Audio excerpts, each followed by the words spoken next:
안녕하세요. 데이업 김채연입니다. 여러분, 디스플레이가 좋다 또는 또 좋아진다 라는 말을 얼마나 많이 들으셨나요? 이 한국이 디스플레이 잘한다는 소식과 이 주가에 반영이 되지 않는 이런 상반된 모습에 지쳐 있을 여러분들 많으실 거라 생각이 드는데, 이 좋아진다던 디스플레이가 지금 상황에서는 또 업황이 좀 부진하다라는 소식도 있습니다. 관련해서 한번 알려드리도록 할게요. 자, 분명히 이 올레드로 인해서 디스플레이 업황이 좋아질 거라 계속해서 말을 했었거든요. 아무래도 이 올레드 시장 전망성은 나쁘진 않아요. 이 시장의 성장성 자체는 나쁘지 않다. 모두 다 비슷한 의견인데, 아무래도 이 시장 전망과는 다르게 이 수요 부진에 따라서 뭐 기업의 실적이 반영된다거나 아니면 주가에 반영된다거나 이러한 모습을 보지 못했기 때문에 주주들 그리고 투자자 여러분들께서 굉장히 지쳤을 거라 생각이 듭니다. 그런데 아쉽게도 또다시 이 디스플레이가, 특히 한국 디스플레이가 지금 좀 어려운 시기에 들어서게 되지 않을까라는 소식도 있습니다. 관련해서는 애플 소식 때문인데요. 애플이 이번 연도 있다는 신제품이 나왔었습니다. 아이폰 16이죠. 얼마 전에 출시되었던 이 아이폰 16 AI가 탑재된다는 소식과 함께 이슈가 되었던 이 신제품인데, 지금은 이게 또 새로운 신제품이 나올 때 그 출시된 첫 주말 얼마나 팔렸는지 조사하는 그런 것들이 있는 것 같아요. 그래서 아이폰 16도 조사를 해봤습니다. 이 첫 주말 판매량이 3,700만 대였는데, 이 수치 자체는 큰지 작은지 잘 모르잖아요. 근데 이 전작과 비교했을 때는 13% 감소했다. 그렇기 때문에 뭐 조금 부진하다라고도 할 수 있는 부분이 되겠습니다. 자, 이 프로와 프로 맥스 아무래도 조금 더 성능이 높은 모델인데 그만큼 비싸기도 하죠. 그렇기 때문에 이 프로 모델 같은 경우는 16% 감소, 프로 맥스는 27%나 감소되었다고 합니다. 그런데 좀 의견이 상반되기는 해요. 이 아이폰 16 자체에 대해서는. 근데 이 최근의 조사에 따르면 아이폰 16이 아이폰 15 전작에 비해서는 그래도 8%더 높다. 조금 더 빠르게 판매가 되고 있다라는 분석도 있기는 합니다. 그래서 아이폰 16이 하반기에는 이 생산량 자체가 한 6,500만 대가 될 것 같다.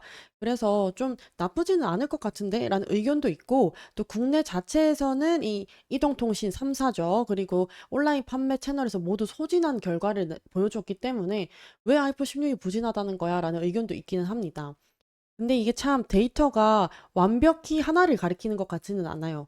그래서 번호 이동 건수라고 해서 이 출시가 될 때 번호 이동량이 얼마나 많은지 체크하는 데이터도 있거든요.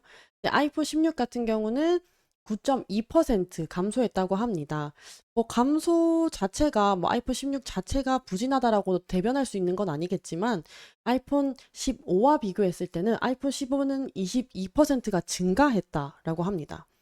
그렇기 때문에 전체적으로 봤을 때 어쨌든 아이폰 16 자체가 뭐 엄청 부진하고 안 팔리는 것 같다라기보다도 아이폰 15보다는 아이폰 16이 좀 부진한 건 맞는 것 같다가 약간 종합적으로 낼 수 있는 결론인 것 같아요. 근데 애플이 냈던 이 신제품이 아이폰뿐만이 아니죠. 더욱더 이 디스플레이 업계에 좀 더 위협적으로 느껴지는 건 이 아이패드 프로 7입니다. 아이패드 프로 7이 이번 연도 출시가 될 때 새롭게 탑재가 되었던 것이 이 텐덤 올레드입니다. 텐덤 올레드는 그냥 올레드보다 유기물 발광층이 한층 더 쌓였기 때문에 그만큼 밝고 색감을 조금 더 선명하게 나타낸다는 그런 장점이 있기 때문에 이번 연도 아이패드 프로는 조금 괜찮을 거다라는 전망도 많았었거든요. 그런데 결국은 아이패드 프로 7 자체도 조금씩 부진해지고 있는 모습을 보여주고 있는 상황입니다. 그래서 이 올레드 패널 출하량이 원래는 1,000만 대 정도로 예상했는데 670만 대로 급격하게 감소했다고 합니다. 자, 그리고 아이패드 프로 7을 아이패드 패널 출하량으로 한번 보면요. 이 3분기, 4분기가 전분기 대비했을 때의 전망치가 3분기는 40% 하락, 그리고 4분기는 30% 이상 하락할 것으로 본 상황입니다. 근데 아이패드 프로 13인치는 더욱 심합니다. 3분기는 50% 이상 하락할 것으로 보여지는 상황이고, 4분기에는 90% 이상 하락할 것으로 보여지는 상황입니다. 그래서 이 애플의 상황, 아이폰 16과 그리고 아이패드 프로 7이 우리나라에 영향을 줄 수밖에 없는 이유가 있죠. 왜냐하면 LG 디스플레이와 삼성 디스플레이라고 하는 이 두 주축이 애플에 많은 패널을 공급하고 있기 때문입니다.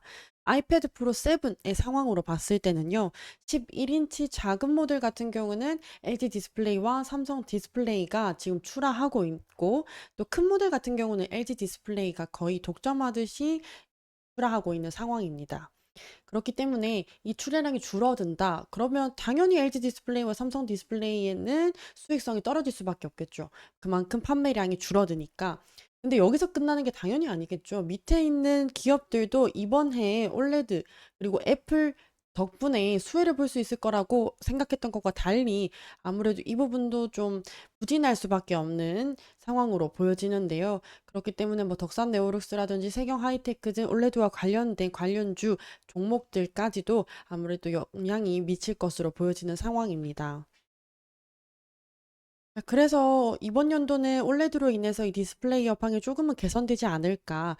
또한 LG 디스플레이 같은 경우는 이번 연도 흑자 전환이 가능하지 않을까라는 좋은 소식이 들려온 만큼 디스플레이 업계에 조금 기대감이 들어오는 상황이었다라고 생각이 들었는데 아쉽게도 역시 모든 이 시장에는 좋은 소식만 있는 것 같지는 않습니다. 이렇게 어려운 상황들도 다시 분명히 나오는 만큼 앞으로의 이 디스플레이도 조금 지켜봐야 되지 않을까라는 생각이 들긴 합니다. 그럼 관련해서 또 소식이 있다면 제가 정리해 오도록 하면서 다음 영상으로 또 찾아뵙도록 하겠습니다. 감사합니다.